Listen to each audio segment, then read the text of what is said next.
শুধু দর্শক বন্ধু, আপনারা দেখছেন একে নিউজ বাংলা। আর এই মুহূর্তে উপস্থিত রয়েছি ক্যানিং পূর্ব বিধানসভা জীবনতলা থানার সামনে। আজ 28শে জুলাই কমরেড আফসারুল আলমের প্রয়াণ দিবস। আজ থেকে 37 বছর আগে অর্থাৎ 1989 সালে ঠিক এই জায়গায়, ক্যামেরা পার্সনকে দেখাতে বলবো, এই জায়গায় আততায়ীরা গুলি করে কমরেড আফসারুল আলমকে হত্যা করেছিল। নিউ জেনারেশন যারা রয়েছে তারা হয়তো বুঝবে না যে আফসারুল আলম কে, কেননা দীর্ঘ 15 বছর এই আফসারুল আলমের এই স্মরণ সভা পালন করতে দেওয়া হয়নি। কেন দেওয়া হয়নি আপনারা নিশ্চয়ই বুঝতে পারছেন যে ক্যানিং পূর্ব প্রাক্তন বিধায়ক মাননীয় শওকত মোল্লা মহাশয় তিনি কিন্তু এই আফসারুল আলমের শহীদ সভা করতে দেয়নি। এই আফসারুল আলমের কলমের খোঁচায় কিন্তু জীবনতলা নবরূপে সেজে উঠেছে। জীবনতলার যে বিডিও, জীবনতলার যে থানা, জীবনতলার যে বিএলআরও এবং নবোদয় স্কুল সহ জীবনতলায় বহু উন্নয়নমুখী কাজ তিনি করে গিয়েছেন। তারপরে এই আততায়ীদের হাতে আফসারুল আলম কিন্তু খুন হয়। আর আজকে 2026 সাল 28শে জুলাই সরকার পরিবর্তন হয়েছে, আর আজকে এই জীবনতলায় আফসারুল আলমের এই স্মরণ সভা আবার নতুন করে পালিত হচ্ছেন। আর কলকাতা থেকে এসছেন কমরেড সুজন চক্রবর্তী, আফসারুল আলমের সহায়সঙ্গী রাকিবুল লস্কর, মনোরঞ্জন দেয়াসী, বিজয় কুমার মণ্ডল এবং আফসারুল আলমের সর্বদা সহায়সঙ্গী ছিলেন যারা, তাদের মধ্যে হবিবুর রহমান সর্দার এবং রুহুল আলমিন লস্কর, তারা কিন্তু এই পৃথিবীতে আর বেঁচে নেই। আজকে কমরেড সুজন চক্রবর্তী আসলেন, মাল্যদান করলেন এবং তিনি ঠিক কি বললেন আফসারুল আলম সম্পর্কে শোনাবো আপনাদের। কমরেড আফসারুল আলম আমাদের ক্যানিংয়ের 2 নম্বর এলাকার পার্টির সম্পাদক ছিলেন। গরিব মানুষের সঙ্গেই থাকতেন। তাকে খুন করা হয়। প্রত্যেক বছর তার শহীদ দিবস পালিত হতো।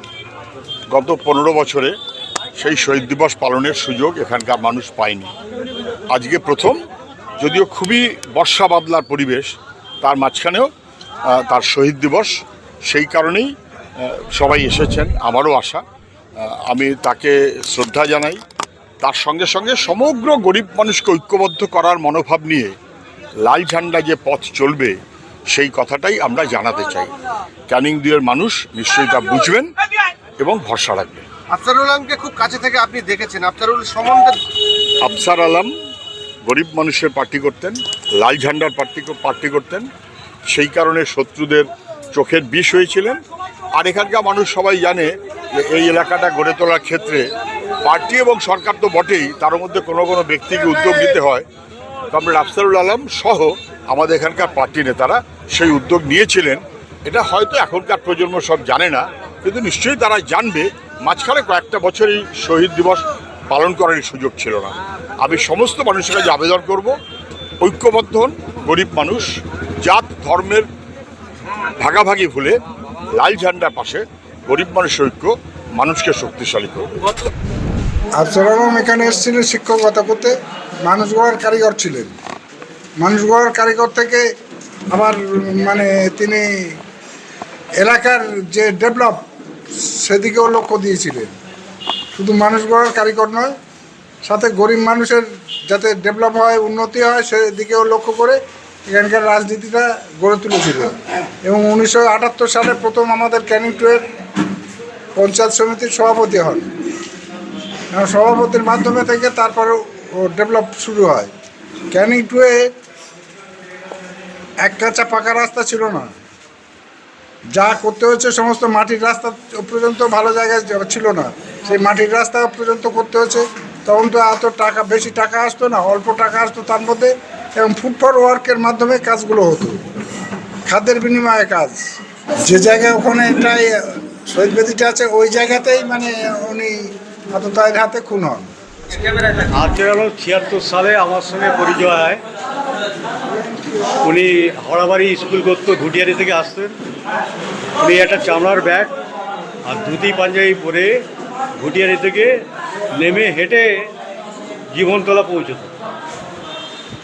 সেই মতনভাবে ওনার সঙ্গে আমার একদিন পরিচয়। আমাদের পঞ্চায়েত মোড়ে কংগ্রেসিরা ওনাকে বেট দিয়ে মারার জন্য চেষ্টা করে।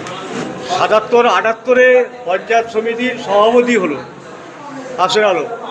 এবারে মোটামুটি ওনার কলেজ থেকে শুরু করে আইটিআই অমুক যত জায়গা, থানা ফানা, যাবতীয় ভিডিও সব কিছু মোটামুটি ওনার তত্ত্বাবধানে সব কিছু হয়েছে।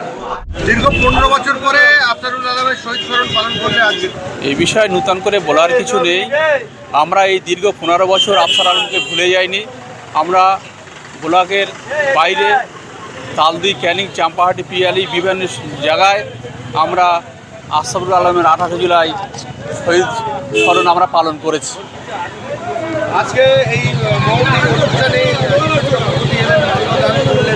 এটা কি প্রত্যেক বছরে আগের মতো হবে? আমরা আশা করছি জীবনতলার আপামর জনগণ আমাদের সঙ্গে আছেন এবং আমাদের সংগঠনের সর্বোচ্চ শক্তি নিয়ে সাধারণ মানুষকে সঙ্গে নিয়ে আফসার আলমের এই 28 জুলাই শহীদ স্মরণ আমরা আগামী দিনেও করব। বলুন আফসারুল সম্বন্ধে কি বলবেন? দীর্ঘ 15 বছর তৃণমূলের সন্ত্রাসের কারণে আমরা পালন করতে পারিনি এখানে, কিন্তু আমরা এই সন্ত্রাসের কারণে তালদি, পিয়ালি, ক্যানিং আমরা আমাদের পার্টি অফিসে আফসারুল আলমের স্মরণসভা পালন করেছি। এই যা হলো এটা চলতে থাকবে ধারাবাহিকতাভাবে, বন্ধ করা যাবে না। আমরা সংগঠনের পক্ষ থেকে আমরা এটা জারি রাখবো। আজকে দেখতে 37টা বছর পেরিয়ে গেল, কি বলবেন আফসারুল সম্বন্ধে? কি বলবেন আফসারুল আলম সম্পর্কে আর কি বলবো? আফসারুল আলম ছিলেন ক্যানিং 2 এর উপকার, কৃষকের বন্ধু, শ্রমিকের বন্ধু, যার প্রচেষ্টায় আমরা আজকে দাঁড়িয়ে জীবনতলা বাজারে কথা বলছি।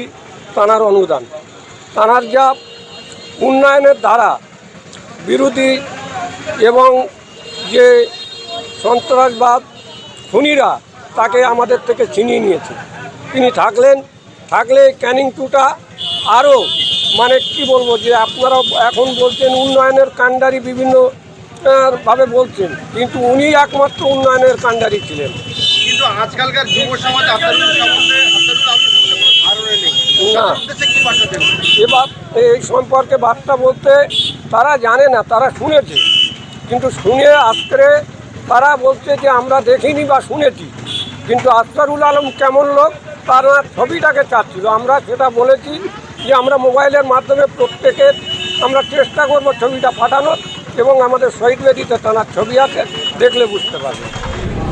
বিশেষ করে বর্তমান যে ইয়ং যে স্টাফ উঠেছে তারা তো বিগত দিনের কৃষক নেতা, যিনি আমাদের ক্যানিং 2 ব্লকের সর্বোচ্চ নেতা ছিলেন কমরেড আফসার আলম, তাঁর বিষয়ে এরা জানে না, জানলে পাগলের মতন ঘুরবে না।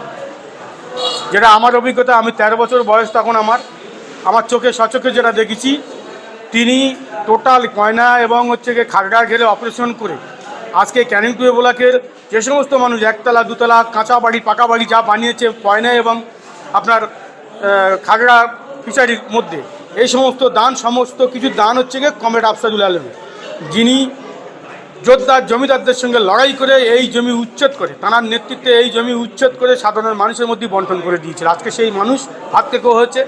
আজকে সেই ভাত খেকো ঘরের মানুষের ছেলেগুলো তারা জানে না যে এই দান কার, একমাত্র কমরেড আফসারুল আলমের দান।